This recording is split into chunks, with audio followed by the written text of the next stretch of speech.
नमस्कार मित्रों।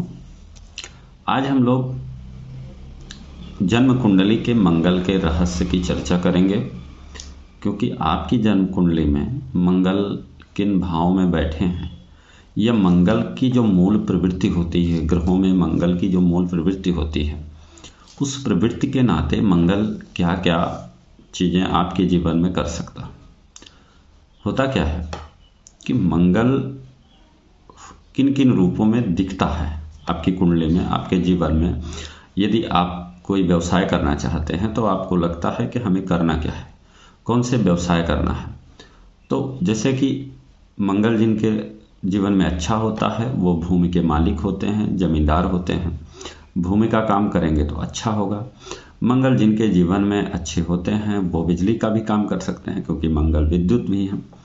ऐसे तमाम सारे चीज़ों के बारे में आज हम लोग मंगल की जो प्रवृत्ति है, मंगल से संबंधित व्यवसाय है, या मंगल अच्छा है तो क्या कर सकता है, मंगल खराब है कुंडली में तो क्या हो सकता है, इन सारे रहस्यों से आज पर्दा उठेगा।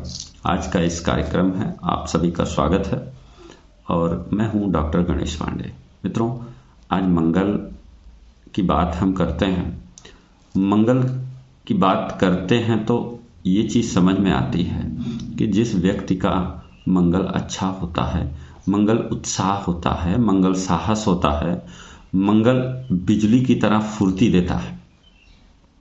मंगल विद्युत भी है, मंगल साहस भी है, पराक्रम भी है, हाथों की शक्ति भी मंगल है। मंगल की बात करें तो छोटा भाई भी मंगल है, छोटे भाई का पावर भी मंगल है, अपनी ऊर्जा भी मंगल है। भूमि के कारक मंगल तत्व हैं, बिजली के कारक हैं, रसायनों के कारक हैं मंगल। दवा से संबंधित जिन लोगों को काम करना होता है वो उनको भी मंगल का ही काम होता है। सैन्य के भी कारक हैं मंगल, वर्दी के भी कारक हैं, सेना के भी कारक हैं। वाद विवाद, कॉन्फ्लिक्ट, जहाँ मंगल रहते हैं वहाँ ऊर्जा होती, वहाँ संघर्ष होता, वहाँ वाद विवाद भी होता है। तो मंगल लड़ाई झगड़े भी हैं, हथियार भी है, सेना भी है। अब हम देखते हैं कि मंगल आपके जीवन में किस तरह से त्रिदेव की भूमिका निभाते हैं। त्रिदेव मतलब ब्रह्मा, विष्णु और महेश। ब्रह्मा का काम क्या होता है? ब्रह्मा का काम होता है क्रिएशन, उत्पत्ति के कारक हैं ब्रह्मदेव। उत्पत्ति करते हैं, क्रिएट। और विष्णु का काम क्या है? विष्णु का काम है जो उत्पत्ति हुई है उसकी रक्षा करना। महेश विनाशी हैं, विनाश करते हैं। तो अब हम देखते हैं कि आपका जो मंगल है किस तरह से, आपके मंगल मतलब साहस। साहस आपको रक्षक कैसे बनाएगा या आपकी रक्षा कैसे करेगा? आपने साहस का परिचय देते हुए, यदि आपने सेना ज्वाइन कर ली, पुलिस ज्वाइन कर लिया, IAS IPS हो गए, डिप्टी SP हो गए, तो आपका रक्षक हो गया मंगल। साहस है आपके अंदर। साहस एक तरफ आपको रक्षक बना देता है और एक तरफ आपका विनाश कर देता है। तो आपको करना क्या है कि आपका जो साहस है किस तरह से आपका रक्षक है और किस तरह से आपका विनाश कर रहा है। आपने सिस्टम से अपने आप को जोड़ लिया तो आप रक्षक की भूमिका में चले गए, लेकिन आपका विनाश आपका मंगल कैसे करेगा? उत्पत्ति जो हुई साहस की हुई। अब साहस ने एक तरफ, एक व्यक्ति साहस का परिचय देते हुए मेहनत किया, पढ़ाई किया और तमाम पराक्रम के द्वारा अच्छे पद पर प्राप्त कर गया, वो तो रक्षक हो गया, या उसका मंगल उसको रक्षक की भूमिका में आया। दूसरे ने साहस का परिचय दिया और आतंकवादी बन गया, तो दूसरे का मंगल क्या किया? उसको विनाश की तरफ ले गया। तो कोई भी ग्रह, आपकी कुंडली में जो भी ग्रह होते हैं वो आपके जीवन में त्रिदेव की भूमिका अदा करते हैं। एक उसकी जो मूल प्रवृत्ति होती है वो क्रिएट करती है, और मूल प्रवृत्ति में अगर पॉजिटिविटी के साथ आप आगे बढ़ गए तो आपका वो ग्रह आपका रक्षक बन जाता है, और मूल प्रवृत्ति के साथ अगर निगेटिविटी के साथ आगे बढ़ गए तो आप वही ग्रह आपका विनाश कर देता है। पापी ग्रह कौन से हैं? मंगल, शनि और राहु केतु। कहते हैं कि जो पापी ग्रह होते हैं उनकी ऊर्जा कुंडली के जो 12 भाव होते हैं उन 12 भाव में से केवल 4 भाव ही एब्जॉर्ब कर पाते हैं, पचा पाते हैं। जैसे आपकी क्षमता नहीं है तामसी भोजन पचाने की तो आप नहीं पचा पाएंगे, लेकिन कुछ ऐसे विशेष भाव होते हैं जिनमें अगर ये तामसी ग्रह या पापी ग्रह बैठे हुए हैं तो वो जो है उनकी ऊर्जा को पचा लेंगे। कौन कौन से हैं? वो है उपचय भाव। 3, 6, 10 और 11 भाव में अगर मंगल हैं तो ये अच्छा माना जाता है। तो अच्छा कैसे माना जाता है? तीसरा भाव किसका है? पराक्रम का, मेहनत का। अगर तीसरे भाव में मंगल है तो व्यक्ति की ऊर्जा बढ़ जाएगी, व्यक्ति पराक्रम करेगा, मेहनत करेगा और आगे बढ़ेगा। तीसरे भाव में बैठ करके अगर तीसरे भाव में मंगल बैठे हैं तो चौथी दृष्टि से किसको देख रहे हैं? छठे घर को। छठा घर होता है शत्रुओं का, शत्रुहंता का योग बन जाता है व्यक्ति को। तो चौथी दृष्टि से छठे घर को देखा, यहां भी ठीक है। अब तीसरी जो मंगल हैं तीसरे घर में, लेकिन कहाँ गड़बड़ी होगी? जो 7वीं दृष्टि से मंगल 9वें स्थान को देखेंगे वहां पिता या गुरु से आपके वैचारिक मतभेद हो जाएंगे, वाद विवाद की संभावनाएं हो सकती हैं।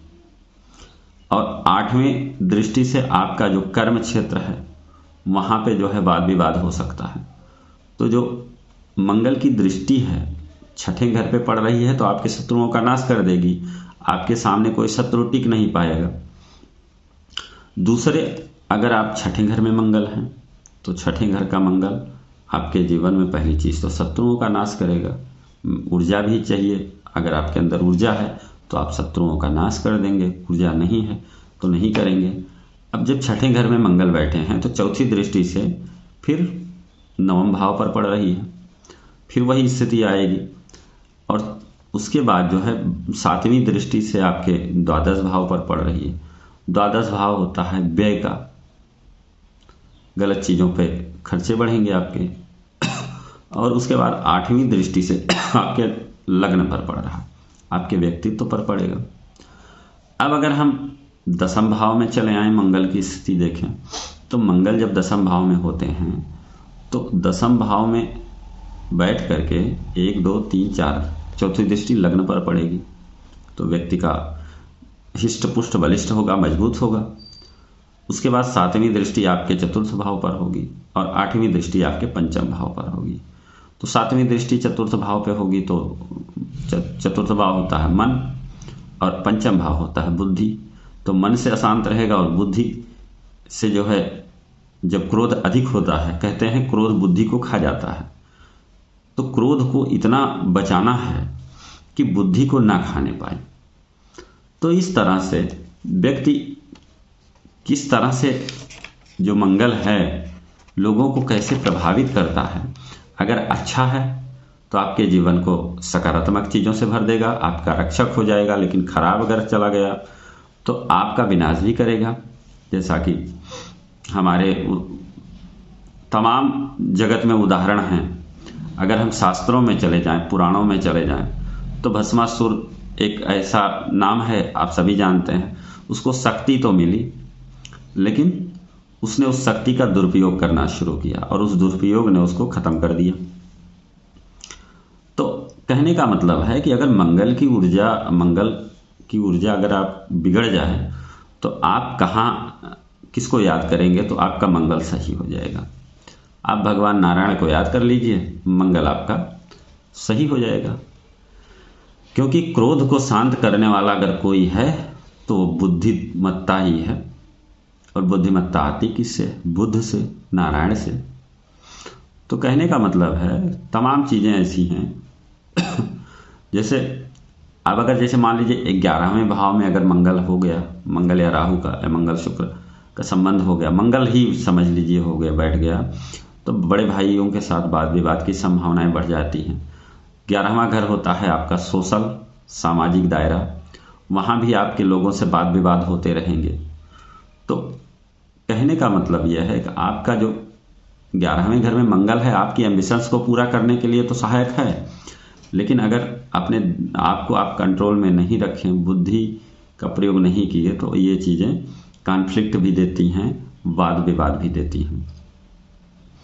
तो और अगर मंगल के साथ आपकी कुंडली में राहु बैठ जाए, तो मंगल के साथ राहु तो अंगारक दोष बना देता है। जिस भाव में बैठेगा उस भाव से संबंधित समस्याएं, क्योंकि मंगल है ऊर्जा, और मंगल के साथ ऊर्जा के साथ अगर राहु बैठेगा तो उसकी क्षमता को बढ़ा देता है, डबल कर देगा। तो मान लीजिए अगर किसी स्त्री की कुंडली में पंचम भाव में मंगल और राहु की युति बन गई, तो उसको बार बार संतानोत्पत्ति या संतान कंसीव करने में समस्याएं होंगी, बार बार उसका एबॉर्शन हो जाएगा। चतुर्थ भाव में अगर मंगल राहु है तो आपका जीवन, आपका मन हमेशा अशांत रहेगा। और कहाँ रहेगा? जब आप अपने घर में होंगे, घर के अंदर होंगे, तो मन अशांत रहेगा। तो इसके लिए करना क्या है? लोग कहते हैं कि इसके लिए करना क्या है? तो अग्नि को कौन बुझा सकता है? जल।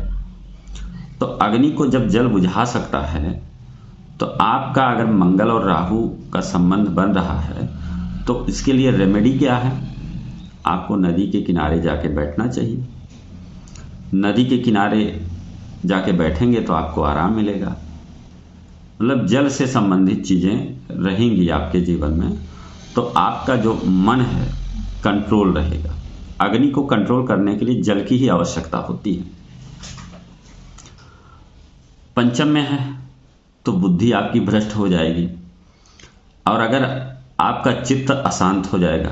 पंचम में अगर मंगल और राहु बन गया तो पांचवा घर पूर्व जन्म के पुण्य का भी है, पांचवा घर आपके भावनाओं का भी है, पांचवा घर आपके अफेयर का भी है।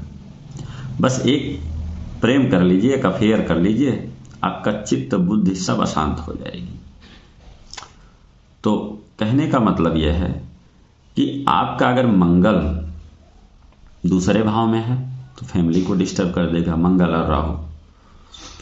12वें भाव में है तो 12वां घर होता है सैया सुख का, मैरिड लाइफ को ख़त्म कर देगा, खा जाएगा, डिस्टर्ब कर देगा, खर्चे गलत होने लगेंगे। सप्तम स्थान में है तो भी मैरिड लाइफ के लिए प्रॉब्लम होगी। 8वें घर में है, 8वां घर किसका होता है? अचानक लाभ और हानि का। अगर कोई व्यक्ति मंगल और राहु वाला है और 8वें घर में मंगल और राहु है, तो वो बहुत धोखे खाए होंगे, उसका बहुत धन नाश हुआ होगा, अचानक से लाभ, अचानक से हानि। इस तरह, क्योंकि राहु की जो प्रवृत्ति है बहुत उतावलेपन की, अधैर्य वाली होती है, और व्यक्ति जब धैर्यवान नहीं होता है, रातों रात करोड़पति बनने की लालसा जो है उसके सारे सपनों में उसके धन को बर्बादी की तरफ ले जाती है, उसका धन व्यय करवाती है और उसका धन नाश करवाती है। तो इस तरह से वो जल्दबाजी में हाइपर एंजाइटी में लाभ के बजाय हानि कर लेता है अपना। तो ऐसे व्यक्ति को धैर्य से काम करना पड़ता है, धैर्य से। और जिनका मंगल और राहु इस तरह से है, तो वो अगर किसी अच्छे व्यक्ति के संगत में रहे, धैर्यवान व्यक्ति के संगत में रहें, तो उसका जो है सही हो सकता है। तो कहने का मतलब ये है कि अगर किसी व्यक्ति का मंगल और राहु सप्तम स्थान में है, तो आपको जो है पत्नी को जल वाले स्थान पे लेके जाना चाहिए, टापू पे लेके चले जाइए, द्वीप पे चले जाइए, बहुत अच्छा रहेगा। जो भी समस्याएं होंगी, जो कॉन्फ्लिक्ट होंगे, जो वाद विवाद की स्थिति बनी रही होगी, वो खत्म हो जाएगी। लग्न में है तो अगर किसी का व्यक्ति का मंगल लग्न में है तो उसको किस व्यक्ति से विवाह करना चाहिए? लड़का है तो लड़की स्पोर्ट्समैन हो, स्पोर्ट्स वीमन हो, और अगर लड़की की कुंडली है तो लड़का अगर स्पोर्ट्समैन हो तो अच्छा रहेगा। क्योंकि होता क्या है कि मंगल तमोगुणी होता है, और मंगल तमोगुणी होता है तो इस वजह से जो है उसके तम को बढ़ा देता है, और उसकी ऊर्जा को कंट्रोल करने के लिए सामने वाले की ऊर्जा उससे ज़्यादा हो तब तो वो कंट्रोल होगा, अदरवाइज नहीं होगा। तो कहने का मतलब ये है कि मंगल आप जहाँ भी रहेगा वो ऊर्जा देगा। अगर सही जगह है तो उस ऊर्जा का सदुपयोग होगा, गलत जगह है तो ऊर्जा का दुरुपयोग होगा।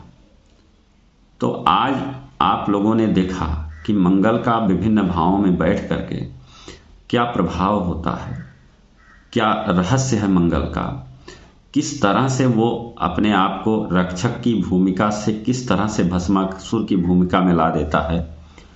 तो ये सारी चीज़ों की बात आपने देखी।